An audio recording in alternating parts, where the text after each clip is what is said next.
हमारे four fathers इसीलिए migrate करके आए थे कि इस मुल्क में इज्जत से जिएंगे, कम से कम रिस्पेक्ट से जिएंगे, मजहबी तौर पे आज़ादी है। लानत है ऐसे मुल्क में जहाँ पे गुर्बत की कोई जिंदगी नहीं है। हम इंडिया कहते थे 100 साल पीछे, हम 100 साल या 1100 साल पीछे हैं। लिंचिंग हो रही है वहाँ पे जिस मुस्लिम पे, या कि खास तौर पे जब से ये बीजेपी की गवर्नमेंट और आरएसएस आइडियोलॉजी आई है, वहाँ पे हालात बड़े मिजरेबल हैं माइनॉरिटी के। वो कंप्रोमाइज लाइफ गुजार रहे हैं। ये वीडियो अमेरिका 50 मुल्कों के साथ आया था, क्या उखाड़ लिया उसने आपका? वो इसलिए आया था कि इसका जो एटमी है ना, एटम, उसको डिस्ट्रॉय करना। मैंने पाकिस्तान एटमी ताकत ना होता तो आपको तो जनाब वो वाजपेयी नहीं छोड़ना था। सॉफ्टवेयर अगर तरक्की कर रहा है, वो क्यों कर रहा है? वो क्यों कर रहा है? क्योंकि उनकी फॉरेन पॉलिसीज अच्छी है और हर दूसरा पाकिस्तानी इस मुल्क से माइग्रेट करना चाह रहा है। क्यों करना चाह रहा है? क्योंकि हम लोग अपने ही मुल्क में सेफ नहीं है। कम से कम उधर तालीम है, कम से कम उधर लोग अगर किसी दूसरी जगह पे माइग्रेट करते हैं तो उन्हें इज्जत दी जाती है। आप इंडियन पासपोर्ट देखें, वो 40 मुल्क ऐसे कि उनकी करेंसी में, वो अपनी करेंसी में ट्रेड कर सकते हैं। हम किसमें ट्रेड कर सकते हैं? हमारा 1 रुपया बांग्लादेशियों से भी कम हो गया, जो हमसे टूटने लगा हुआ है। 72 का भी हमें अमल दिखाएं कि 72 का सच मत सुनवाए मुल्क में। जय हिंद दोस्तों, श्री रामलला के नए स्वरूप को देखकर मूर्ति के साथ उन निर्माताओं की भी खूब चर्चा हो रही है। जी हमने मेट्रो बने, मेट्रो हमने चाटनी है। हमारे पास घर में खाने को नहीं होगा तो मेट्रो किसी ने चाटी ना भी सुना। इफ्तिताह किया तो आगे थे जी, हमें हमारी नेम प्लेट लगा दे। लानत ऐसी नेम प्लेटों पे जिसमें 100 गरीब का खून शामिल है। हमारे मुल्क में क्या सिचुएशन चल रही है करंटली, और हर दूसरा पाकिस्तानी इस मुल्क से माइग्रेट करना चाह रहा है। क्यों करना चाह रहा है? क्योंकि हम लोग अपने ही मुल्क में सेफ नहीं है। ठीक है। दूसरी एक बात जो सीधे से लफ्जों में गुर्बत की जो रेशियो है वो कहाँ नीचे चली गई है? क्यों गई है? क्योंकि हमारे पास ना फैसिलिटेट किया जाता है, हमसे टैक्स लिए जाते हैं और उल्टा हम ही मुजरिम है इस मुल्क में रहने के। ठीक है। दूसरी एक बात, क्या आप ये मुझे बताएं, अभी मैं पॉलिटिकली की बात करूं। 1 अरब 42 करोड़ आबादी है चाइना की। पता है उसके कुल वजीर कितने हैं? 13। इंडिया की 1 अरब 22 करोड़ है, उसके वजीर 20 करोड़ ऑलमोस्ट अब हो चुकी। चाइना अब हो चुकी है ना, तो इंडिया की 1 अरब 30-32 करोड़ है और उसके वजीर कितने हैं? 31। ठीक। उसके बाद आ जाए पाकिस्तान में। पाकिस्तान की आबादी कितनी है? 22 करोड़। ठीक है। और आपके वजीर कितने हैं? 90। और एक वजीर का सालाना खर्चा जो है ना 16 करोड़ रुपए है। 500 यूनिट बिजली के और उसके टेलीफोन के जो अखराजात हैं वो उनको फ्री हैं। ठीक है। मंत्री तो अभी विगो डाला, मेरे घर भेज दिया जाएगा। लिटरली ऐसे ही है ना, नहीं है फ्रीडम। आप देखें, आप जब इज्जत नहीं देंगे, दूसरे मुल्क में रहने वालों को इज्जत दी जाती है, हमारे मुल्क में हमें बेजलील किया जाता है कि आप अपने राइट्स के लिए बात नहीं कर सकते। टैक्स पे है, आप एक गुलाम कौम है, आप बोल नहीं सकते, आपको बोलने का हक ही नहीं है। मैम क्या वजूहात है कि दुबई के अंदर 950 न्यू ईयर वाले दिन 950 पाकिस्तानियों को एयरपोर्ट से वापस भेज दिया गया कि आप नहीं आ सकते? क्यों भाई? आज पाकिस्तानियों को बाहर भी कोई मुंह नहीं लगा रहा। हमारी जो फॉरेन पॉलिसीज हैं, आप मुझे ये बताएं कि आप क्यों जा रहे हैं? 900 पाकिस्तानी क्यों गए हैं? और इसके अलावा जो है अपना ट्रांसपोर्ट प्रोटोकॉल, जो उनके साथ प्रोटोकॉल चलता है, उनकी 16.5 करोड़ रुपया लगता है सालाना एक बंदे पे। 90 बंदे हैं। अब आप अंदाजा कर लें खुद ही, वो गंजा ना आएगा क्या, निचोड़ेगा क्या?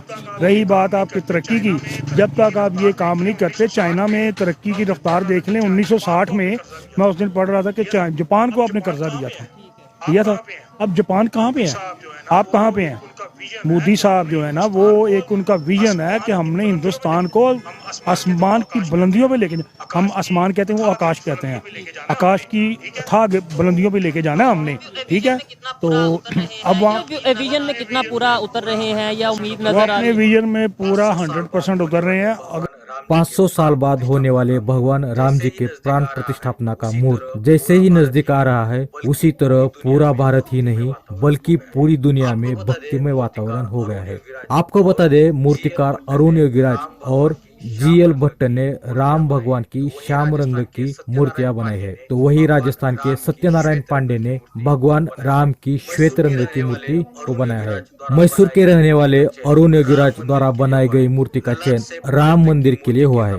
ललाट से पैर तक की मूर्ति की लंबाई 51 इंच है और इस मूर्ति में भगवान राम के 5 साल के बाल रूप के दर्शन होंगे। इन तीनों ने मुंबई के कलाकार वासुदेव कामत के स्केच के आधार पर काम किया है, जिस मूर्ति का चयन किया गया है उसे 22 जनवरी को प्राण प्रतिष्ठा के दिन मंदिर में स्थापित किया जाएगा। राम मंदिर के गर्भगृह में लगने वाली भगवान रामलला की मूर्तिकारों ने पत्थर से तराशा है, जिन्होंने मंदिर परिसर के पास लगभग 7 महीने तक परिश्रम किए हैं। ऐसा कहा जाता है कि भट्टक कर्नाटक से निकाली गई काली भूरी नीलगिरी चट्टान यानी श्याम शिला पर काम कर रहे थे। योगीराज एक सफेद भूरे अर्ध ग्रेनाइट चट्टान पर, जबकि पांडे प्रसिद्ध सफेद मकराना संगमरमर के पत्थर पर काम कर रहे थे। चुने गए डिजाइन में चेहरे के भाव, मासूमियत और शारीरिक विशेषताओं के साथ साथ 5 वर्षीय देवता की दिव्यता को सबसे अच्छी तरह से चित्रित किया गया है। बाकी 2 मूर्तियों पर भी फैसला होना है कि उन्हें दान कर दिया जाएगा या कहीं और रखा जाएगा। परंपरा के अनुसार आमतौर पर एक मंदिर में एक ही देवता की 1 से अधिक मूर्तियां नहीं रखी जाती है। उन्हें नई दिल्ली में इंडिया गेट के पास अमर जवान ज्योति के पीछे की छतरी में रखी गई सुभाष चंद्र बोस की 30 फुट ऊंची प्रतिमा और उत्तराखंड के केदारनाथ में आदि शंकराचार्य की 12 फुट ऊंची प्रतिमा बनाने के लिए जाना जाता है। अरुण योगीराज मैसूर महल के प्रसिद्ध मूर्तिकारों के परिवार से है। वह अपने परिवार की 5वीं पीढ़ी के मूर्तिकार है। उनके पिता योगीराज शिल्पी भी एक बेहतरीन मूर्तिकार है और दादा बसवन्ना शिल्पी को मैसूर के राजा का संरक्षण हासिल था। इसमें बहुत सारी गवर्नमेंट की पॉलिसीज़ हैं जिसकी वजह से इश्यूज आ रहे हैं। जैसे गवर्नमेंट जो है वो गंदम इंपोर्ट कर रही है, जबकि अपने गोदाम के अंदर जो देसी गंदम है वो सारी की सारी वैसे की वैसे स्टोर पड़ी हुई है। ये मेजर एक इशू है जिसकी वजह से सप्लाई और डिमांड के अंदर फ़र्क पड़ रहा है बहुत ज़्यादा। क्या कंडीशंस है मुसलमानों के हिंदुस्तान के अंदर, क्या आपकी राय है इस बारे में, क्या कहेंगे? देखें, हर मुल्क की अपनी पॉलिसीज़ होती हैं, लेकिन अगर इंडिविजुअली बात किया जाए तो डेफिनेटली वहाँ पे इश्यूज हैं। हमारे अपने मुल्क में भी इश्यूज हैं, और अगर स्पेशली इंडिया की बात की जाए तो मेरे ख्याल में वहाँ पे जो मुसलमान हैं उनको जो राइट्स हैं शायद उस तरह से वो एक्सप्रेस नहीं कर सकते जिस तरह से पाकिस्तान में हम लोग कर सकते हैं। इस तरह के इश्यूज हैं वहाँ पे। किस तरह के राइट की बात कर रहे हैं जो कि उनको नहीं मिल रहे वहाँ पे? सबसे जो बड़ा राइट है वो तो है फ्रीडम ऑफ एक्सप्रेशन का, ठीक है, फ्रीडम ऑफ स्पीच का। बहुत सारी इस तरह की वीडियोस हैं या हम ट्विटर पे देखते हैं चीज़ों को, तो वहाँ पे ये नज़र आता है कि वहाँ पे जो अगर कोई जिस तरह वैसे तो इस वक्त पाकिस्तान में भी यही कंडीशन है, लेकिन वहाँ पे भी अगर कोई अपनी खुल के अपनी बात कहना चाहता है तो उसको ज़रा नेगेटिव लिया जाता है उस चीज़ में। क्या आप इसे सेलिब्रेट करते हैं? No no no no no no. Basically हमारी जो गुर्बत है उसकी वजह से लोग जा रहे हैं। लोग इधर डंकी लेके कौन जाता है? वही जा रहा है ना जिसके पास कोई सहूलत नहीं है जिंदगी की, वो ये चाह रहा है 25 लाख लेके मरवाए हैं लोग। हमारे इन मुल्क में रहने वाले लोगों ने क्यों मरवाए हैं? क्या आपके पास इस बात का जवाब है? ये मैं ढूंढ रही इस क्वेश्चन का आंसर कि 900 पाकिस्तानी क्यों जा रहा है इस मुल्क को छोड़ के? हम ज़राई तौर पर खुद कफील है, हम लोग किस चीज़ में पीछे हैं मुझे ये बताएं। पढ़ने वाले मेहनती लोग हैं, पाकिस्तानी किसी से कम नहीं है। आज इंडिया में सॉफ्टवेयर अगर तरक्की कर रहा है